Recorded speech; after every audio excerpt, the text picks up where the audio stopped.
Well, good afternoon, folks, and welcome to the Iowa Renewable Fuels Democratic Gubernatorial Candidate Forum. I'm Grant Menke, Policy Director for IRFA. IRFA is an independent state-level trade association representing Iowa's ethanol and biodiesel producers, and IRFA is both nonprofit and nonpartisan. So hosting a candidate forum of this type is not new territory for IRFA, but it's been a few years. IRFA decided to host a renewable fuels forum because we wanted to provide an opportunity for candidates to address some of the most important issues affecting rural Iowa and all Iowans for that matter. After all, Iowa leads the nation in ethanol and biodiesel production and innovation, and ethanol and biodiesel powers nearly 4% of the Iowa economy and nearly 50,000 jobs. So today is about the candidates having an opportunity to address the most important issues facing renewable fuels and agriculture, and IRFA provided each invited candidate with a candidate questionnaire and background information. While the specific questions today may vary, the topics on the questionnaire will be the topics covered during this forum. Today is not about gotcha questions. It is about helping Iowans make an informed choice next June. IRFA will work to disseminate the responses here to not only the crowd here today, but to the more than 10,000 Iowa households employed by or directly invested in renewable fuels, and the roughly 100,000 Iowa households who look to Iowa's rich soil for their livelihoods. IRFA invited 5 Democratic gubernatorial candidates to join us today: State Senator Nate Boulton, Kathy Glosson, Fred Hubbell, Dr. Andy McGuire, and John Norris. 3 of those candidates declined the invitation, but we are very pleased that 2 leading candidates chose to attend this event and discuss their views on these important issues. So on behalf of IRFA and biofuel backers in this room and across the state, let me say a personal thank you to Mr. Hubbell and Senator Boulton for participating.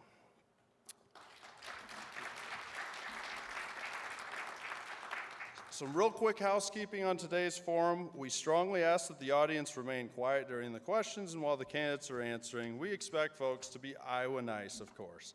In addition, if you have not done so already, please silence your cell phones and any other electronic devices. With the housekeeping out of the way, let's get started with the forum. After brief introductions, I will be asking each candidate a question. The candidate will have 3 minutes to respond.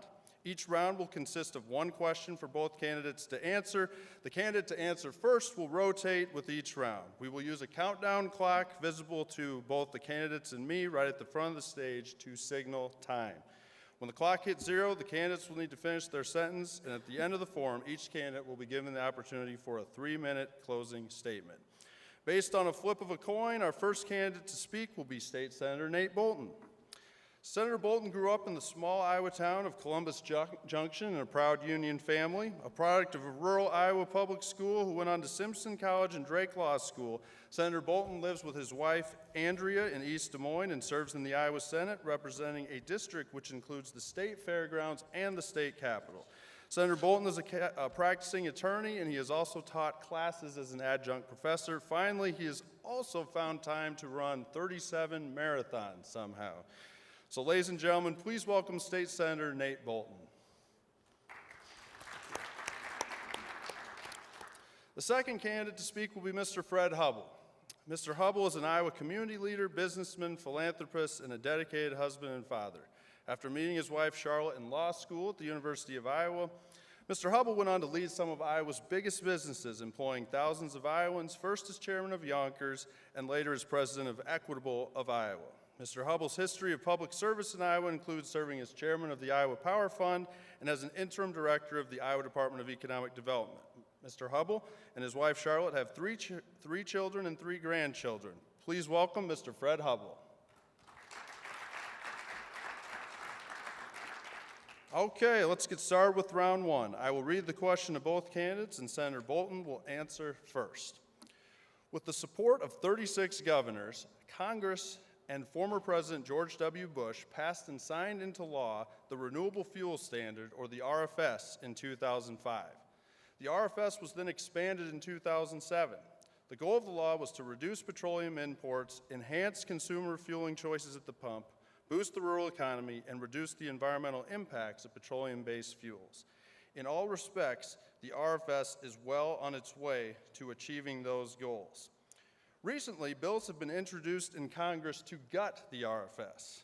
In addition, the U.S. EPA in its annual rulemakings has used highly questionable methodology to flatline biodiesel growth and cut advanced biofuel targets.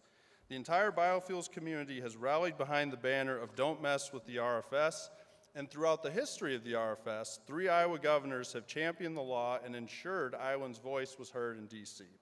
Senator Boulton, if elected governor, would you lead efforts to ensure that the EPA properly implements the federal renewable fuel standard, and would you work to prevent Congress from making legislative changes detrimental to the RFS?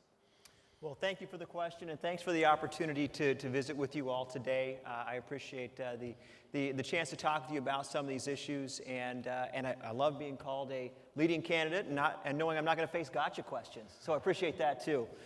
When we talk about RFS, we need to make sure we have a 4th governor championing the renewable fuel standards. And when we talk about it, it's an opportunity for Iowa, of course. You know, we want to see every chance taken to increase the value of every kernel of corn that's produced in this state.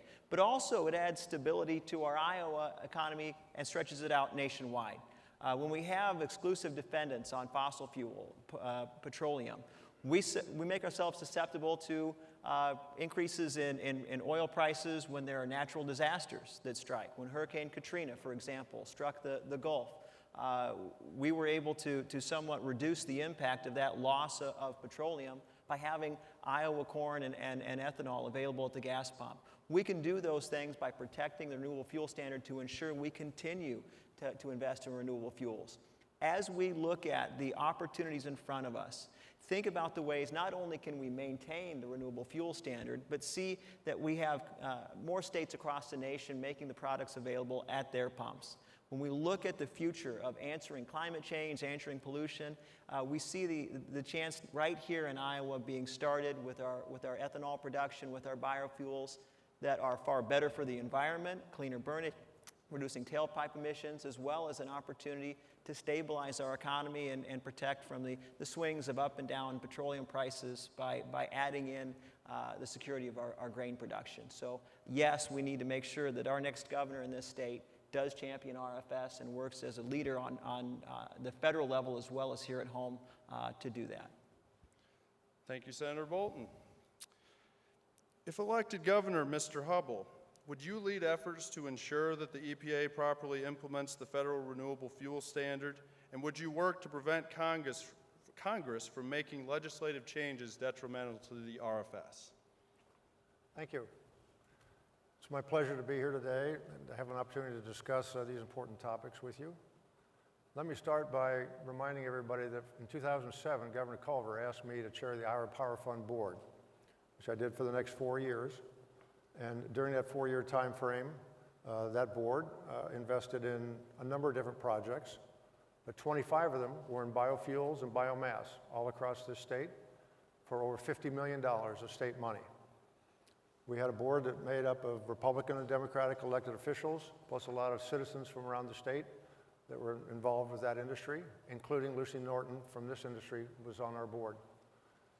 And I'm pleased to say that through my role in the due diligence committee and as a chair of the board, almost every vote that we took, either denying projects or supporting projects, was unanimous.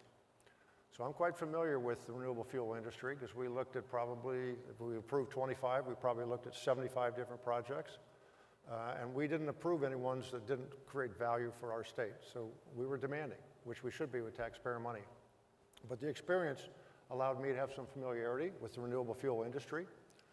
And so when we saw that President Trump and others in Congress were threatening the RFS standards, right away, my campaign, myself, we went out and put public notices out that we were against that idea. We thought it was important that Iowa stood up and supported the renewable fuel standard and encouraged other governors and other elected officials around our state, as well as around the country, to continue to support it.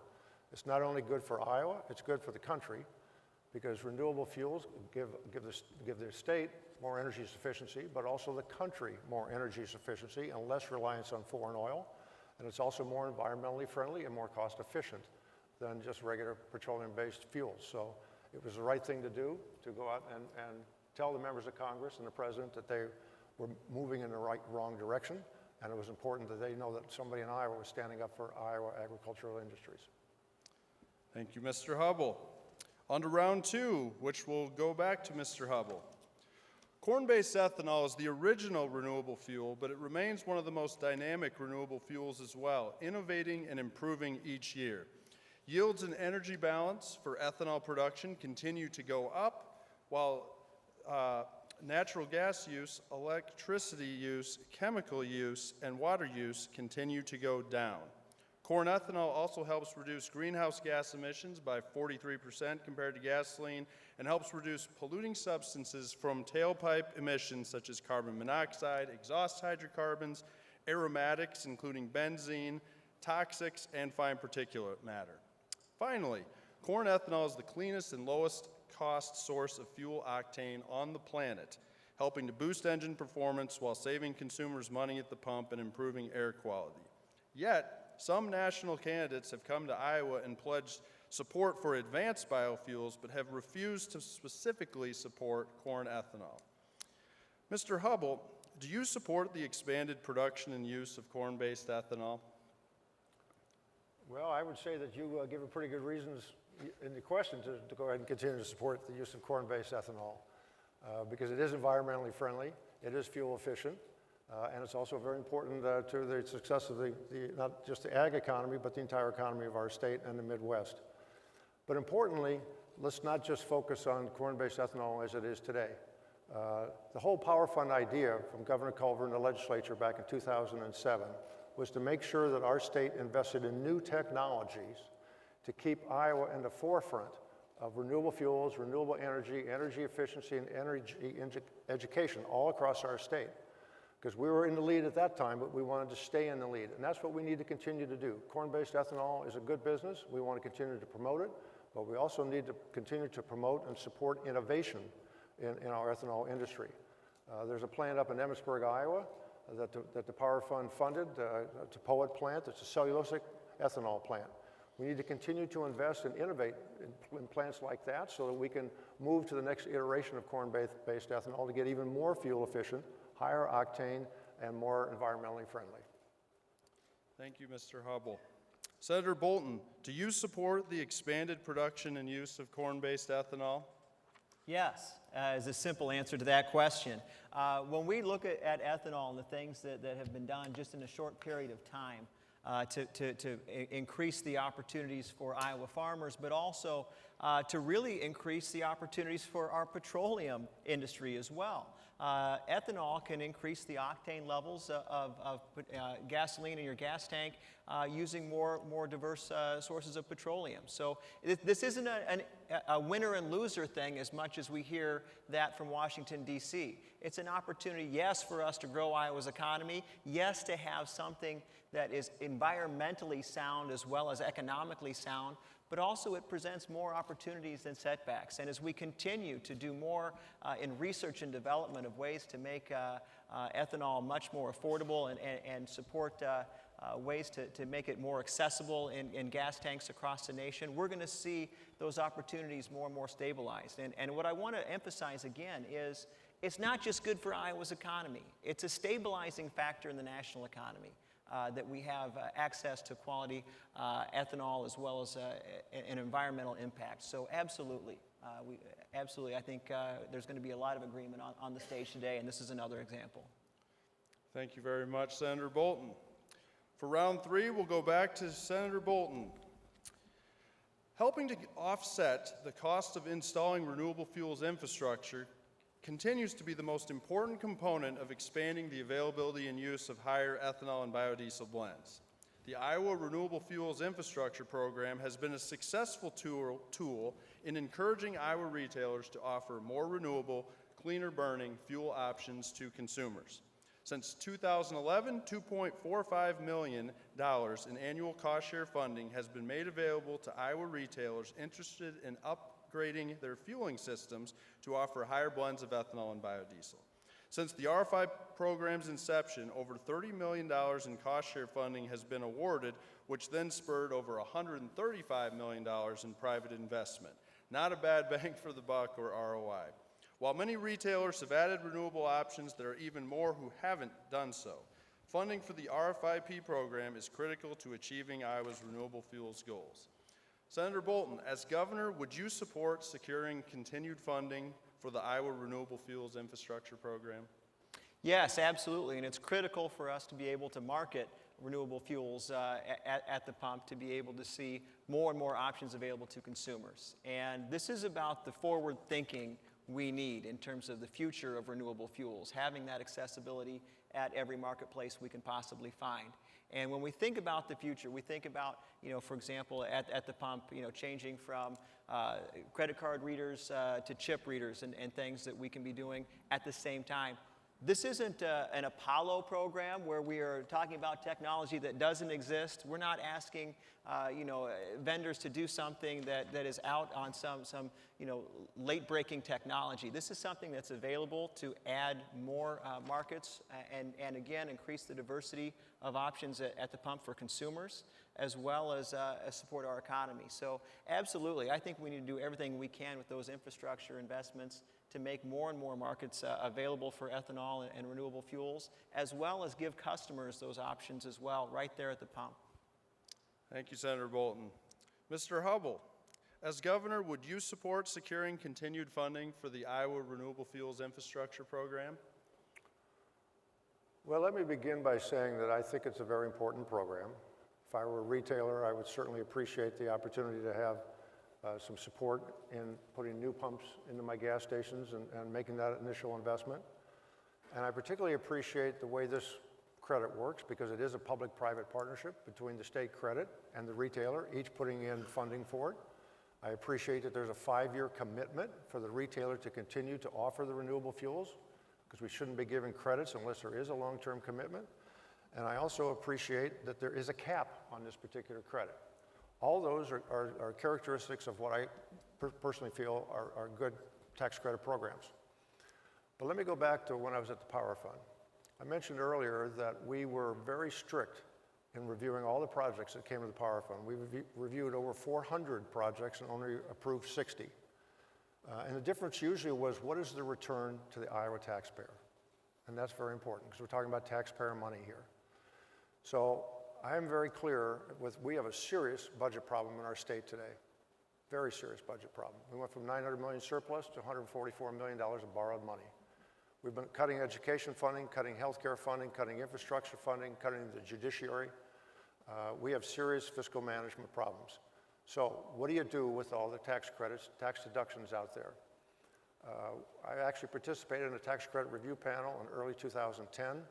We did a complete review of all the tax credits, personal and corporate, recommended then $160 million in changes, hardly any of which have been implemented. So my point is that while I think this is probably a very good program, I think every tax credit, every tax deduction, every tax exemption that we have in Iowa, personal and corporate, needs to have a fiscal impact review as soon as possible. So we make sure that every credit that we have is actually producing value for our taxpayer and supports today's current priorities of state government. I'm not saying this one doesn't. As a matter of fact, I think this is probably one that would do well under that test, but they all should go through that test just to make sure that we are fiscally responsible in handling the taxpayers' money effectively and efficiently, which we're not doing today, which is why we have the fiscal mess that we're in. Now, by comparison, this looks to me to be the kind of tax credit program we want. It supports a smaller business, a newer industry that we want to grow. On the other hand, I happen to be appointed to run Economic Development Department in 2009 when we had a film tax credit scandal. That didn't have a cap, and it looked like it was going to cost us a couple $100 million a year. So we need caps and sunsets on all credits, which is great that this one has a cap. But we also need to make sure it's producing value for Iowans on a regular basis. So it should go through that fiscal impact test. Thank you, Mr. Hubbell. Moving on to round 4, and we will start again with Mr. Hubbell. In 2016, with broad bipartisan support, the Iowa legislature passed and Governor Branstad signed a long-term extension of retailer tax incentives for higher blends of ethanol and biodiesel, specifically B11, E15, and E85, through the end of 2024. These incentives have proven very effective at accelerating sales of higher blends of ethanol and biodiesel, evidenced by the 518% increase in Iowa biodiesel sales since 2010 and the 189% growth in Iowa E15 sales from 2015 to 2016. However, in 2017, legislation was introduced and passed out of the Iowa House Appropriations Committee, which would have capped these retailer credits at a level that would have cut demand for higher ethanol and biodiesel blends and severely crippled the effectiveness of these incentives. Mr. Hubbell, if elected governor, would you support current law to maintain Iowa's retailer tax incentives for E15, E85, and B11 through 2024? And would you reject legislative efforts to eliminate or undermine these credits? I appreciate the question. And I say that because this is an industry that I think our state wants to promote and encourage the development. It's a relatively young industry. It doesn't have full economy of scale yet. And yet it's very important to the success of our state agriculturally, as well as rural Iowa and the state's overall economy. So it's the kind of program that we want to have incentives to support. And for those reasons, I think these credits, from my personal perspective, look like they make a lot of sense. On the other hand, none of these three are capped. And so just like I said before, I think all tax credits, regardless of how appealing that they look on the surface, need to go through that fiscal impact study analysis to determine, are they actually creating value for our state? These are relatively small, except for the biodiesel retailer tax that helps encourage movement from B5 to B11, which is quite a bit bigger, but none of them are capped. So I think all tax credits need caps, and all tax credits should have sunset provisions that would require the legislature to review them on a regular basis to make sure they're still creating value for the taxpayer and for our state, and still are something that the state is prioritizing. So I understand the issue that you've had. I understand your concern. I actually probably think that if we did the analysis, you're going to find your tax credits stand up pretty well under that test, which would be good for this industry, because then you can point out to the taxpayers as well as other folks in state government that we've passed the fiscal impact study test, and we look very good. We're creating good value for taxpayers, which means more people should want to support this tax credit. But I still think all tax credits should have caps. Thank you, Mr. Hubbell. If elected governor, Senator Boulton, would you support current law to maintain Iowa's retailer tax incentives for E15, E85, and B11 through 2024? And would you reject legislative efforts to eliminate or undermine these credits? Well, thank you for the question. As someone who sits on the Iowa Senate Appropriations Committee and just saw a bill pushed through that would eliminate $50 million in the form of mid-year budget cuts at a time when we are at a 17-year low in unemployment in this state, when our economy is stable and growing, I think it is important that we have a very serious discussion on tax credits, exemptions, and giveaways. And part of that serious discussion is recognizing industries that are poised for success here in Iowa. When we talk about ethanol, we talk about renewable fuels. This is something that is an investment to make for Iowa's future. When we talk about solar energy and wind technology, those are things that can make Iowa a renewable energy capital for the nation, develop our economy for the long term, invest our workforce in new technologies. Those things have a great payoff. And we're not talking, again, about an absurd new technology or something that is just beginning to reach the minds of people across the nation. We've been talking about ethanol and forms of alcohol for fueling our economy in terms of renewable resources at the pump for 80 years in this nation. This isn't something that is just forming recently. We have an opportunity to really start to stretch this sector of our economy, and it's credits like this that get that done, because that's how we get buy-in, is we give opportunities for customers to participate in making this choice, and making a choice that is more sustainable, that is something that produces good results in our Iowa economy and nationally. That's what the opportunity is with this.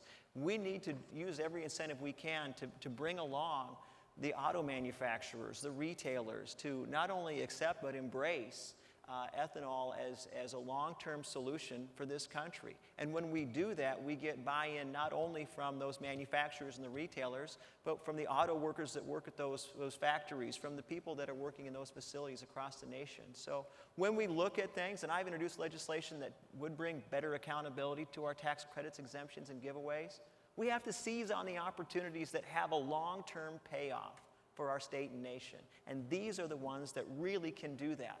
We can have more investments in renewable energy and researching every way possible to get everything we can out of every soybean, out of every kernel of corn, and support our higher education system and support our future skilled workforce in this state by doing it. Thank you, Senator Boulton. On to round number 5, which will begin with Senator Boulton. When I graduated from high school in 1998, there was not a single dry mill ethanol plant and not a single biodiesel plant in Iowa. And Iowa farmers had suffered through nearly 2 straight decades of selling their crops below the cost of production. Today, Iowa has 43 ethanol plants, which produce in excess of 4 billion gallons annually, and 10 operating biodiesel plants, which produce approximately 300 million gallons per year. And while we've seen amazing progress since the turn of the 21st century, the Iowa biofuels community is not finished. Ethanol and biodiesel continue to become more efficient, more productive, more diversified, and more environmentally friendly every year. However, with each passing year, biofuels production continues to lower its environmental footprint, while the environmental footprint of oil production continues to get worse. But this progress did not happen in a vacuum, as Iowa's ethanol and biodiesel industries have received policy support at both the state and federal level to help overcome the oil industry's century of preferential policies, regulations, and tax treatment. If elected governor, Senator Boulton, what would be some of your key goals to innovate Iowa's energy policy even further and strengthen Iowa's position as the nation's renewable energy leader? Well, I think we've seen from our population in Iowa that there is support for this. Iowans want to see more leadership in renewable fuels, more leadership in renewable energy. And I think that we've seen an impact in communities across the state with opportunities for employment, with opportunities for high-tech and skilled research and development jobs as a result of this, as well as a better use of our products from the field right here in our home state before they leave the state. So I think we should be embracing every opportunity, and it's not just with ethanol. We have things that we can do to add value to our crops across the board and support struggling rural economies as we do it. Our mid-sized and small towns are looking for their future, what's going to be the next thing that sustains their populations, that bring people not only back to their small towns and mid-sized towns after they graduate from high school, but bring new workers from around the nation into those communities as well. And part of that's going to be value-added agriculture opportunities. And it is with ethanol, but it's also with plastics and other things that as we do more research and development of things we can do to make our crops more marketable outside our borders, we're going to do that. I mean, just think of the opportunities we have that other states don't. Not only do we have the most precious resource in our topsoil producing agricultural products, but then we have the opportunity to transport goods across the nation by being at 80 and 35, the intersection crossroads of America. We have 2 of the nation's largest rivers as our borders. Those are natural opportunities that we have here that position us so well to not only add value to products that come out of the field as they're harvested, but make sure we grow Iowa's economy for the long term as we do it. So yes, it's with expanding the presence of ethanol in our communities, but also finding other ways to add value to our crops before they leave our state's borders. Thank you, Senator Boulton. Mr. Hubbell, if elected governor, what would be some of your key goals to innovate Iowa's energy policy even further and strengthen Iowa's position as the nation's renewable energy leader? Thank you. First, I would like to go back to the previous question about the tax credits and my insistence that all tax credits have caps. That's true, but what I want to clarify is that the caps don't necessarily have to be at the current level. Caps can move up and down based upon how that fiscal impact ratio turns out. You know, the better the return to the state by the idea that's being incentivized, which is to encourage more use of biodiesel and ethanol, To the extent that's more successful, then we should have a higher cap. To the extent it's still successful, but maybe less so, maybe a lower cap. But the point is, the cap is negotiable based upon the need for to continue to provide that incentive. It doesn't have to be just at the current level. How do you innovate energy policy? Well, it starts with having an energy policy, doesn't it? Back in 2007, the state of Iowa did not have an energy policy. As part of the mandate for the Iowa Power Fund, the legislature required the Office of Energy Independence, which was part of the Iowa Power Fund, to produce a statewide energy policy every year, which we did. And the whole point of doing that was to get the state to start thinking about how do we develop an energy policy? What are our thoughts about what we should support? And how should we change our energy production and efficiency in our state?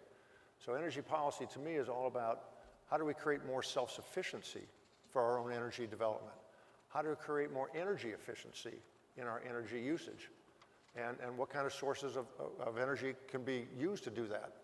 So that's why the Power Fund invested in new technologies. We didn't invest in existing technology, existing research. It was all about investing in new technology, new research to push the umbrella to get our energy self-sufficiency in Iowa much higher, which is why now, when we started the Power Fund, we had less than 2,000 jobs in wind.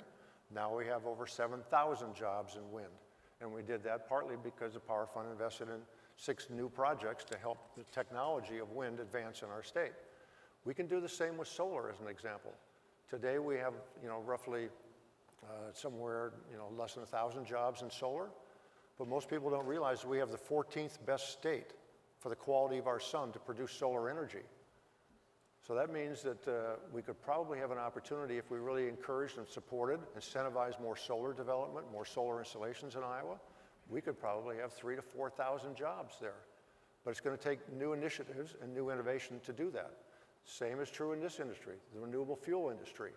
We need to continue to invest in things like cellulosic ethanol and new ways to produce ethanol that is higher performing, more environmentally friendly, and provides better miles per gallon and less nitrates coming out of the tailpipe.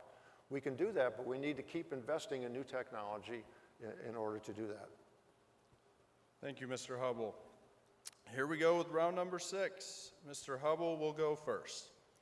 Ongoing federal policy uncertainty has been a continuous challenge for Iowa biodiesel producers.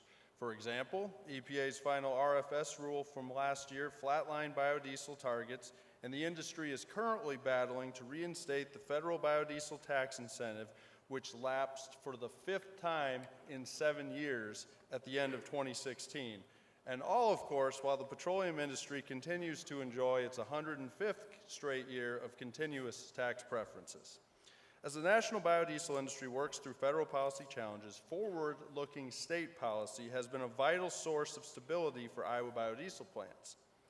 Iowa has led the way with 2 innovative policies to spur growth in biodiesel production and use. First, Iowa's biodiesel production tax credit provides a capped incentive to grow Iowa's leadership position in biodiesel production and to maintain policy competitiveness with neighboring states.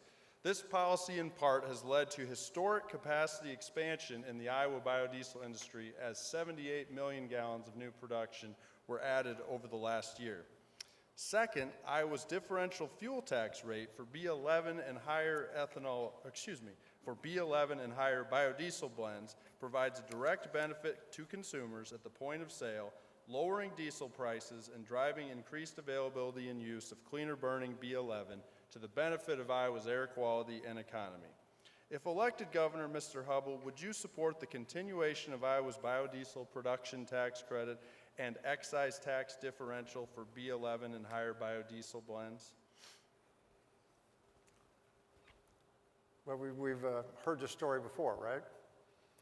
The general idea is I think these are the kind of credits and the kind of incentives that we want to have for a younger, smaller industry that needs to get to scale, that produces a lot of value for individuals who buy the gas, buy the diesel, as well as for the retailers that provide it and for the economy of our state. The challenge is that we do have a serious fiscal challenge in our state right now where we have $144 million of borrowed money and our governor does not have a plan to pay it back. And we're also cutting expenses in many, many areas across the state budget. So we do have to look at all the tax credits to make sure that they're really creating value at the same time, and to the extent they are not, then we need to free up that money and put that to reducing the debt and to funding education and healthcare and infrastructure across our state.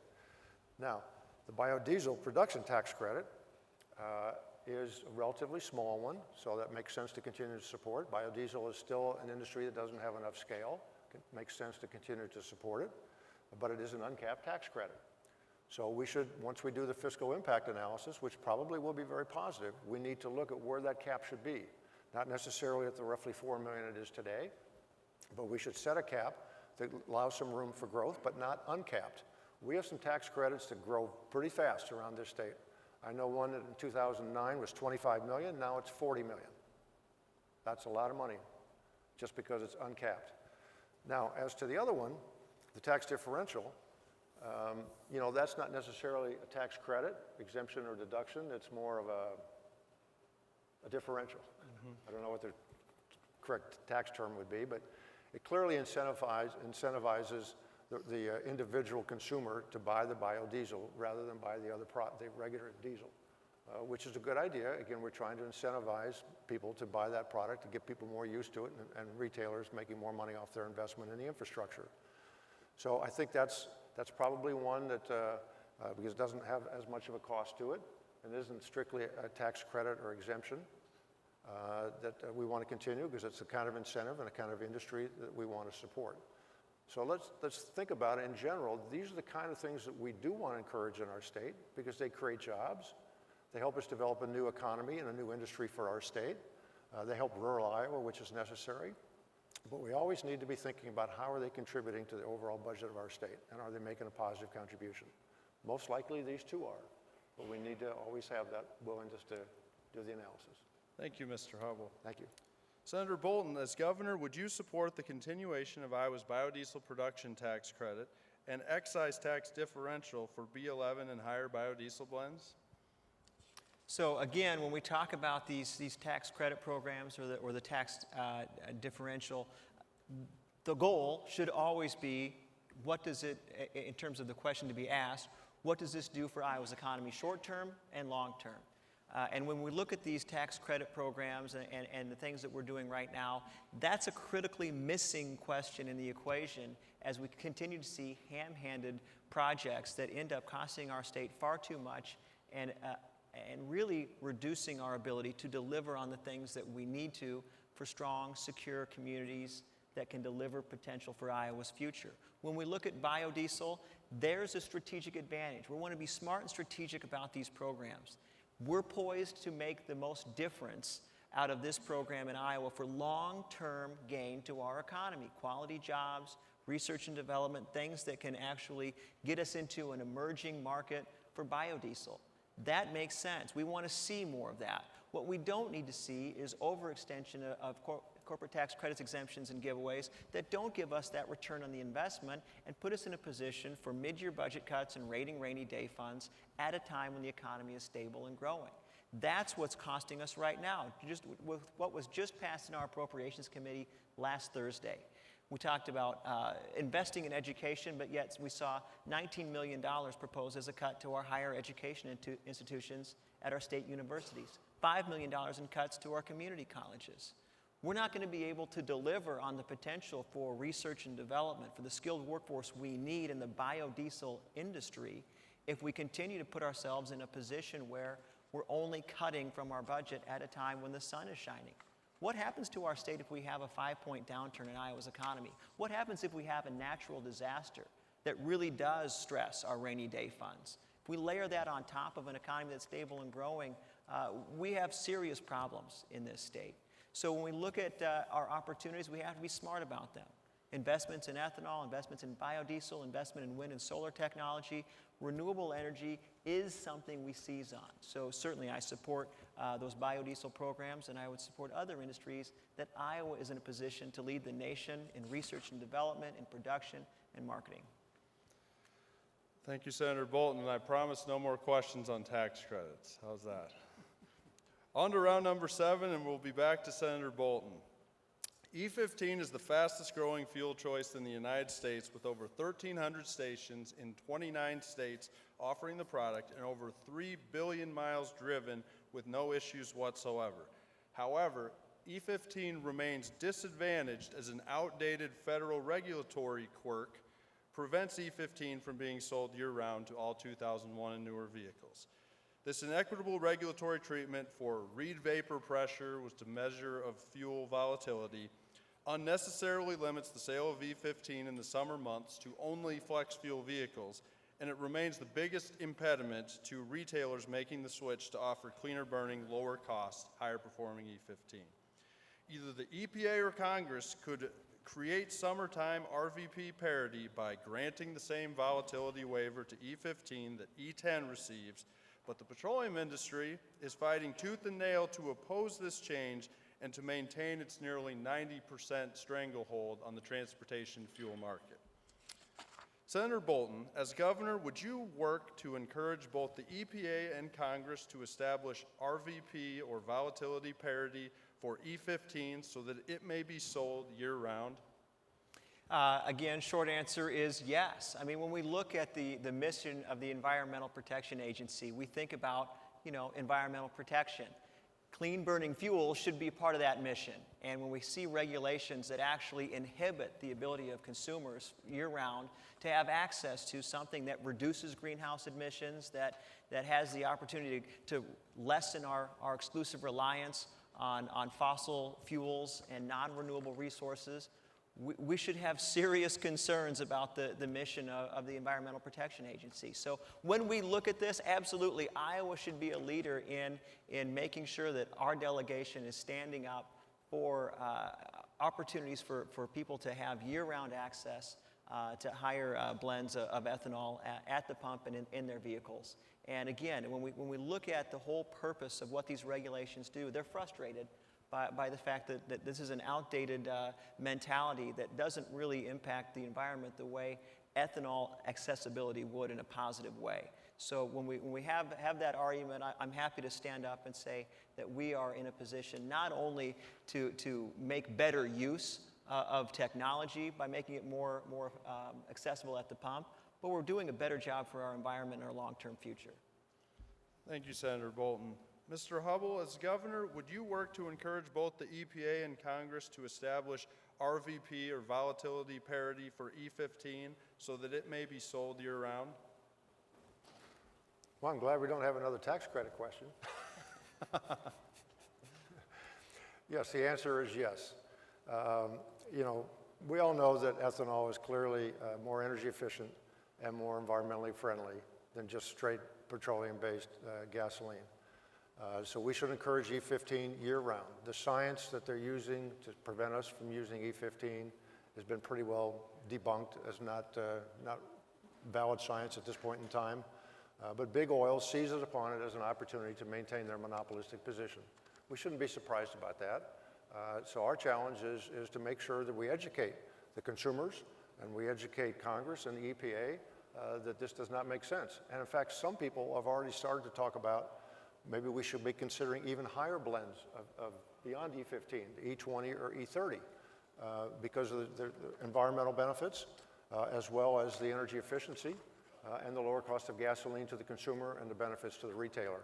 So yes, we should be because there's no good science here, we should be available, work to make sure we can sell E15 or whatever the E is, 20 or 30 later on, all 12 months of the year. Thank you, Mr. Hubbell. We've reached round 8, and Mr. Hubbell will answer first. Free and fair trade is vital to Iowa agriculture, including ethanol, distillers' grains, and biodiesel. 2017 saw record U.S. ethanol exports in excess of 1 billion gallons, and international trade remains a vital source of growing demand for U.S. ethanol and distillers' grains. But significant barriers to trade exist currently which prevent these homegrown products from making further progress to boost octane, enhance air quality, and supply protein around the globe.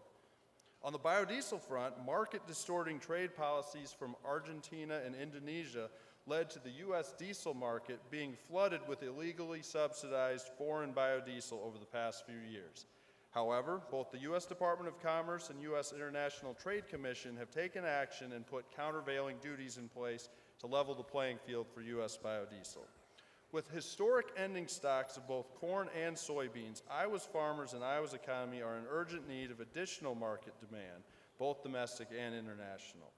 Increased trade opportunities for ethanol and fair trade treatment for biodiesel are critical to the future of Iowa biofuels and Iowa agriculture. Mr. Hubbell, if elected governor, would you support existing trade opportunities for biofuels abroad and work to create new trade opportunities that would expand biofuels exports? Thanks for the question. You know, it's clear that international trade is a very vital source of growing our ethanol industry as well as our dried distiller grains, and we need to encourage that every chance we get. Unfortunately, the proof is that we cannot rely on who's in the White House, whether it's the person there today or at any other point in time. We need to take responsibility ourselves in Iowa for getting the right kind of trade opportunities domestically and internationally. And that means, you know, as governor, I would certainly be working very hard right now to make sure that everybody in Congress, as well as our own elected officials in this state, fully understand the value of international trade for our agricultural products, whether it be grains or meat. And we need to be making that argument virtually every day, because if we lose some of the trade opportunities we have today, it's going to be very damaging to our economy, and particularly to the agricultural and rural Iowa. The other thing I would do as governor is I would have already been to Mexico, Canada, China, Latin America, trying to develop direct bilateral relationships with those countries. There's no reason that we shouldn't be already having direct opportunities to market our products to those countries. We don't have to wait for a NAFTA or a TPP or some other agreement out there. We can go direct, just like we do to China. In fact, I've actually worked in all those countries before. I've managed businesses in those countries. I've negotiated deals in those countries. And I'm quite familiar with international trade and international work, and I would look forward to the opportunity to actually go develop ways to expand our markets for ethanol and biodiesel across the rest of this country and the world. You know, when I was at the Department of Economic Development, it was very clear that we need to grow these kind of industries, and we need to take responsibility for it. And we need to work hard at doing it, because there's plenty of competition. We already heard about the competition from South America. So the longer we wait to go to Mexico and go to Canada to start to develop those relationships, the more likelihood that Argentina or Brazil are already talking to those organizations that are buying our products today. And we need to get there before they have those conversations completed. So that's the kind of leadership I think we need behind this particular issue. Thank you, Mr. Hubbell. Senator Boulton, if elected governor, would you support existing trade opportunities for biofuels abroad and work to create new trade opportunities that would expand biofuels exports? Well, when it comes to trade, I think a lot of Iowans are sitting uneasy right now as we wait for President Trump to deliver a State of the Union address, unsure of where he's going to take us in trade policy into the future. Frankly, I think most of us understand President Trump is an untrustworthy partner in terms of Iowa's agricultural community as well as our manufacturing community. And no one understands that better than me. I'm someone who grew up in a small town in southeast Iowa where my dad came out of a manufacturing facility. My mom and stepdad actually still live on a heritage farm just outside of Columbus Junction. When it comes to trade policy, when it comes to manufacturing jobs, when it comes to agricultural markets, all of us are tied together. And when we talk about our manufacturing industry, we're talking about agricultural tires built at Firestone and Titan Tire here in Des Moines. We're talking about manufacturing jobs in Des Moines and Waterloo and in the Quad Cities. We're talking about John Deere plants. When we're talking about manufacturing opportunities, it requires a strong agricultural community. And that's what we have to consider is trade policies that actually benefit both, that raise the standard of living and workplace standards both at home and abroad, as well as open up markets for ethanol and grain trades. That's something we can accomplish. We can be a great trade partner and raise those standards of living. When we look at the opportunities that we have in our small and mid-sized communities, they hinge upon having good trade relationships that we can leverage in terms of exporting value-added agricultural products from our state, as well as Iowa-made agricultural equipment. Those two things are not opposite interests, they're tied together. They're interdependent. And it's time we had a federal government that understood that. And no one is better positioned than me to get that message out there. Thank you, Senator Boulton. Round 9 is back to Senator Boulton. Water quality has been in the news a lot lately, especially in recent days. Protecting Iowa's water quality is a top priority for Iowans, and numerous Iowa stakeholders, including Iowa farmers, are clearly committed to making long-term, dedicated, and significant investments to continuously improve water quality and help ensure that all Iowans have access to the safest, best quality water.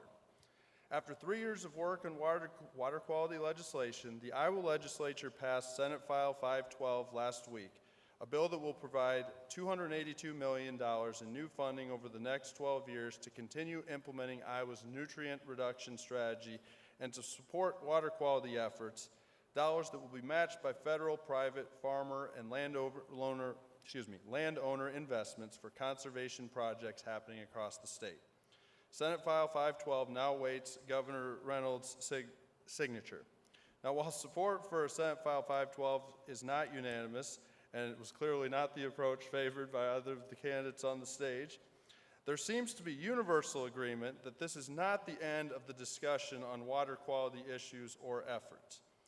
Senator Boulton, if elected governor, what steps would you take to continue improving and protecting Iowa's water quality? Great question. And in her condition of the state address, Governor Reynolds promised a monumental water quality bill. And what we got instead was the leftovers from last legislative session. We have a serious issue in Iowa, and everyone is concerned. This isn't urban versus rural. I'm tired of hearing that debate being played out over and over again. The concerns of my constituents in Pleasant Hill and East Des Moines are the same as my parents and grandparents in rural southeast Iowa. We want to have safe drinking water. We want to see wildlife habitat protected. We want to see topsoil stay on our fields so the next generation of century farmers and heritage farmers can emerge in our state. That's why we need to stop focusing on fixing the blame and start working to fix the problems in this state. And one of the solutions out there is the Iowa Water Land Legacy Trust Fund, something that Iowa voters asked for. They voted to have done in 2010 by over 60% of the vote. Recent polling has showed it's now close to 70% support. And I'm proud to have sponsored, I actually drafted legislation last year. I introduced a bill that would have funded the Water and Land Legacy Trust. Think about what we can do, not only in terms of conservation and land management, but recreational opportunities in our state if we protect our waterways, so Iowans know that not only they're drinking safe water, but they are able to enjoy our natural resources in a protected manner. And this is not anti-farmer, this is not anti-anything. Iowa farmers want to see a long-term solution. Iowa farmers want to see ways forward. We can do that by bringing everyone to table and ending this ridiculous cycle of trying to pick winners and losers or trying to find ways to make it a more hurtful way of a solution. We can do that by addressing this problem by putting real resources behind the problem, being a good partner as a state with our agricultural community that's looking for every way possible to not only be able to continue responsible agricultural practices, but to help address some of those water quality issues as we do it. And we can be good partners in terms of infrastructure improvements, submergible buffers, and other things that can be done to not only protect our crops as they grow, but also make sure that our topsoil stays on the ground. So when we look at these things, it's time to start bringing people to the table for real long-term solutions rather than short-term Band-Aids and pretending like we've dealt with the problem. Thank you, Senator Boulton. Mr. Hubbell, if elected governor, what steps would you take to continue improving and protecting Iowa's water quality? Well, when I'm traveling around the state, I talk a lot about one of the values of my campaign and would be one of my styles as governor, and that's to unify people. I've never been a politician. I've done a lot of other things in my career, in my life, so I'm not used to all this fighting and arguing about who's responsible, who did this, who did that. What I like to focus on is trying to find common ground, find out what people agree on, and try to make progress on those things. rather than starting with what you disagree on. And that's what we've been experiencing for a very long period of time. A lot of discussion, it's your fault, no, it's your fault, you should pay, no, they should pay. This is an Iowa problem. We're all responsible. We all voted for those people in the legislature over all these years that have done nothing about our water quality problem. We've all continued to exist the way it is, even though we've known for over 30 years we have a sizable water quality problem. It's a $4.5 billion issue in our state and growing, according to the nutrient reduction strategy. So we do need to take a serious approach to this. My view is it has to be a bipartisan approach. And I want to be the governor that goes out and unites people and tries to get people to realize that this is a win-win for everybody. And I say that because we are losing our topsoil. We've already lost half of our topsoil around this state. At the same time, the organic content of that topsoil is declining. At the same time, our water quality gets worse. The number of impaired waters gets worse. A lot of the issues that are suggested, the methodology suggested in the nutrient reduction strategy actually help deal with soil conservation and soil quality as well as water quality. So if we go together and work together to get a long-term permanent solution to deal with this issue that has monitoring and has accountability and transparency and watershed involvement, then everybody will know what's working and what's not working. The neighbor farmers can figure out what's working over there, it's not working over there, well, I'll try this different here. And the taxpayer will know what kind of results we're getting for all that money that we're going to have to put in on probably a cost share basis. So the point is, we can actually get a win for the farmer, a win for all of the citizens in terms of better quality water, and we can also improve the quality of life all across our state through more money for water, water quality, but also flood mitigation and trails and parks and recreation across our state. But it takes a bipartisan approach by a governor who wants to unite people and bring people together, because this is good for everybody in our state. Thank you, Mr. Hubbell. Round 10, we will start with Mr. Hubbell.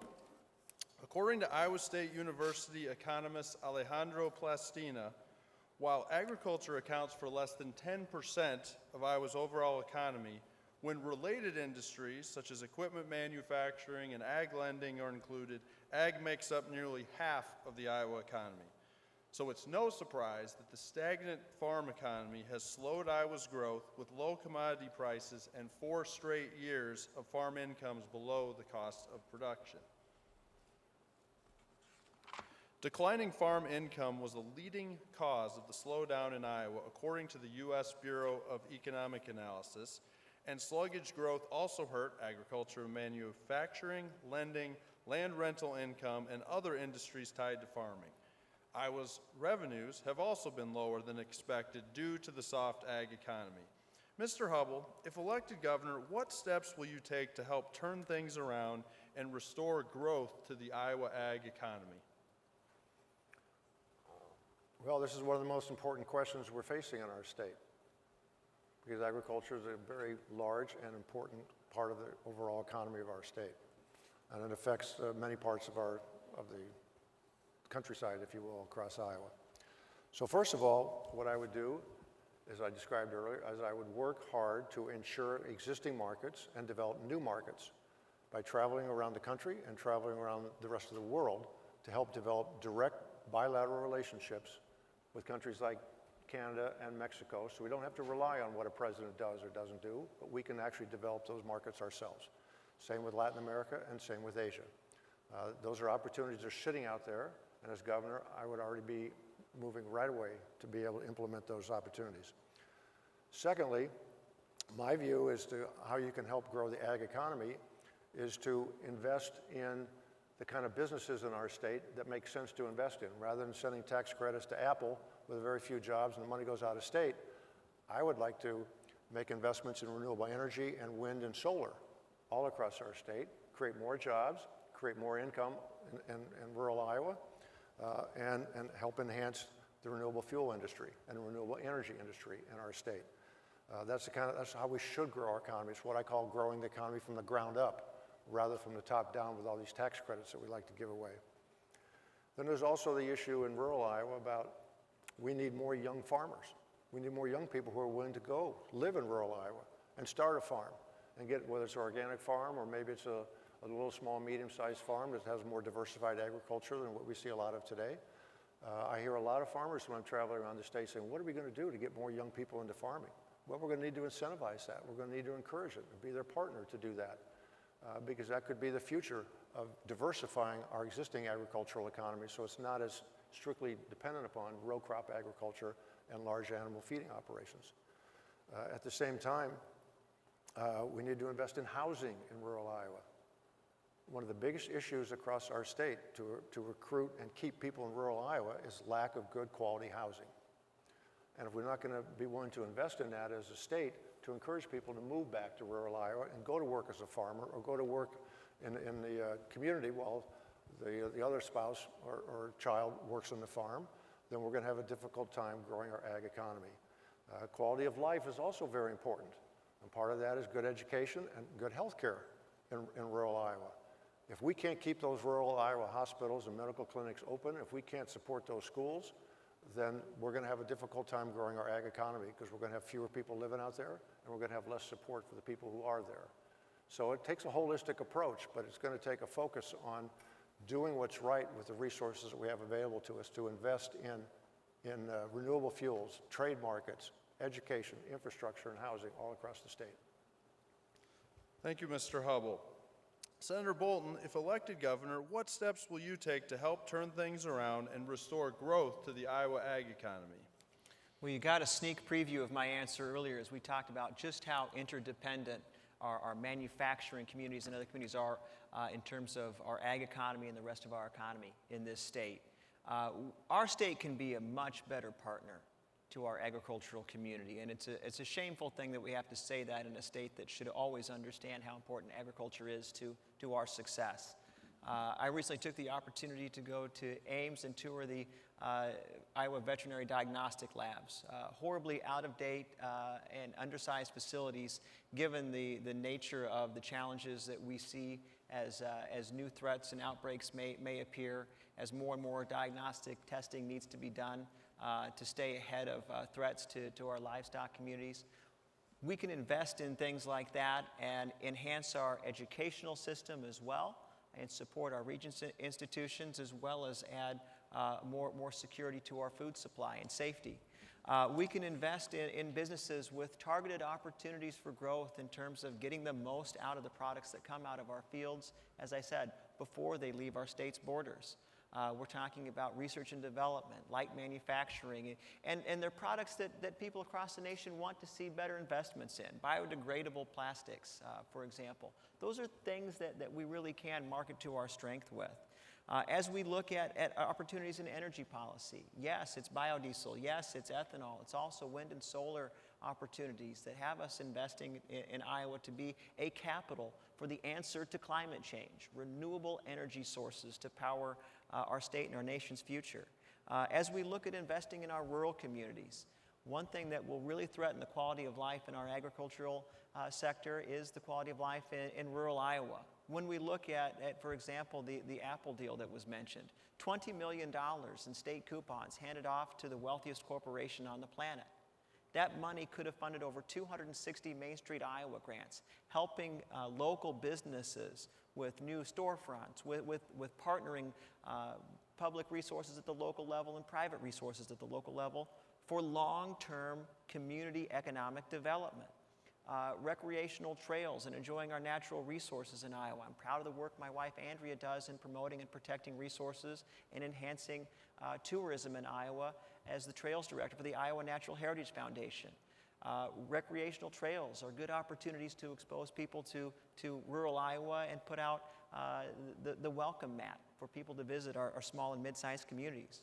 We certainly don't get there by closing courthouses. If we shut down court services to 30 rural Iowa counties, if we see more and more school consolidation, if we see economic opportunities that those main streets dwindle, it will be hard for us to find that next generation of Iowans wanting to return to our rural communities and stay committed to the future of agriculture by investing themselves as farmers in our state. So we have to start wrestling with what our real priorities are as Iowans. And again, this isn't urban versus rural. This isn't Democrat versus Republican. It's getting back to the things that we valued most as Iowans, that we share as values together. Thank you, Senator Boulton. That concludes the question and answer portion of our forum. Each candidate will now be given 3 minutes for a closing statement. Senator Boulton, you may go first. Well, first and foremost, again, I want to say thank you to everyone who stayed to participate in this forum. I want to thank you, Grant, for the great questions that we've had today. We need more people on this stage, though. We need more people talking about the future of agriculture in Iowa. We need more people committed to renewable resources. And we need it more than just here in Iowa. We need a nationwide discussion on how we can enhance the stability of our economy and also the security of our nation by investing in rural opportunities, by investing in renewable resources, by supporting agriculture at the local level. I mean, think about how we can address those unknown problems of the future. If we continue to be dependent on fossil fuel, in particular fossil fuel from foreign countries, what happens when we have global strife that restricts access? Iowa renewable fuels are a way we can stabilize those threats of increased prices and costs to consumers, as well as making sure we maintain our independence from those other outside factors that may actually ruin our economy one day. When we look at our opportunities in rural Iowa, we have to start talking about the long-term future of our state. Right now, too much of our planning in this state is focused on the next 20 months, not the next 20 years. Investments in the future of agriculture, investments in conservation practices, sustainability of our economy and renewable resources are things that we can do to make sure Iowa's future reaches its full potential. Renewable energy, we now get about 1/3 of our energy from renewable resources in this state. We can continue to lead the nation in renewable energy with Iowa-built wind turbines, Iowa solar technology, Iowa renewable biofuels, because we are poised to do it better than any other state in the nation. But it's not going to happen by accident. It's not going to happen because we don't steer us in that direction. We have to have public policy committed to that. And when we look at the opportunities we've discussed here today, we need to make sure our governor sees those opportunities and seizes upon them. I'm running for governor because I believe the whole state needs a long-term plan to success. The whole state needs the opportunity to succeed. That includes our agricultural sector and feeds into manufacturing and commercial businesses across the state as well. So thank you for the opportunity to visit today, and I look forward to more conversations to come. Thank you, Senator Boulton. Mr. Hubbell, the final word. Thanks, Grant, and thanks to all of you for being here. I guess I have to say I'm a little disappointed we have more empty chairs than we have filled chairs, because it would be nice if we had more people that are actually interested in the whole topic. I mean, I know you had a lot more people here today, but it's important from a policy standpoint that people find out what the candidates are thinking about and hear the different sides and really see some of the different ways we approach these kind of issues, because they're very important in our state. So renewable fuels are clearly a key part of the Iowa economy. I think we all know that. The challenge is we need to grow this industry, and we need to do it by supporting responsible investments that help to expand consumption and competitiveness. And the more we're able to do that, then the more likely we're going to be able to raise the caps on the tax credits, because we'll be creating value for people, and we'll also be able to pass the fiscal impact ratios that I was talking about in terms of demonstrating that we're creating value for our taxpayers. But another key component in helping rural Iowa is to make sure that we fully fund education and job training and health care all across this state. I mean, it's really kind of frightening when you travel around our state and you see how many healthcare facilities are virtually on edge because of this privatization of Medicaid. Many of them are almost out of business, and some have already closed. You see a lot of schools that aren't teaching a lot of classes these days because they have to spend so much money on transportation or some other issue, and they don't have money to support all the teachers they'd like to have or the counselors in their schools. So mental health is expanding in schools with no support.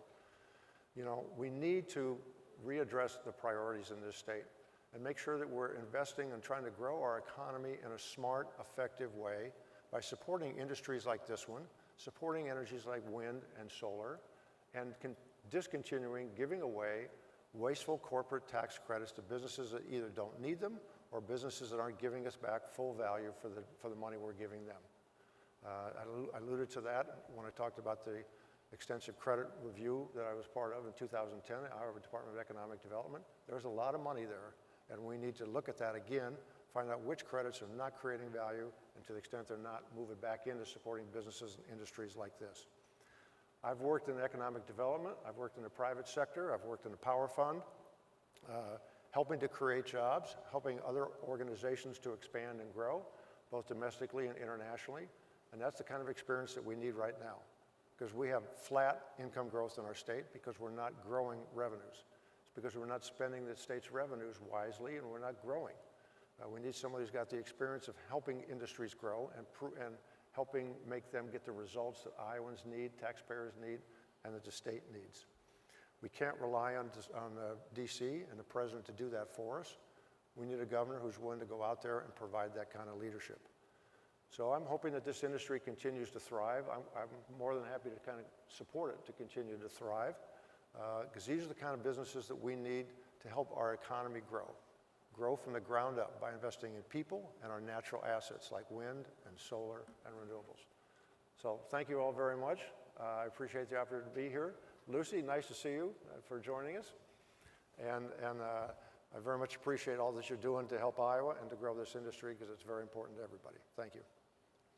Well, thank you, Mr. Hubbell, and a big thank you to our audience. We appreciate your attendance today and your interest in the issues that will shape the rural economic landscape over the next decade and beyond.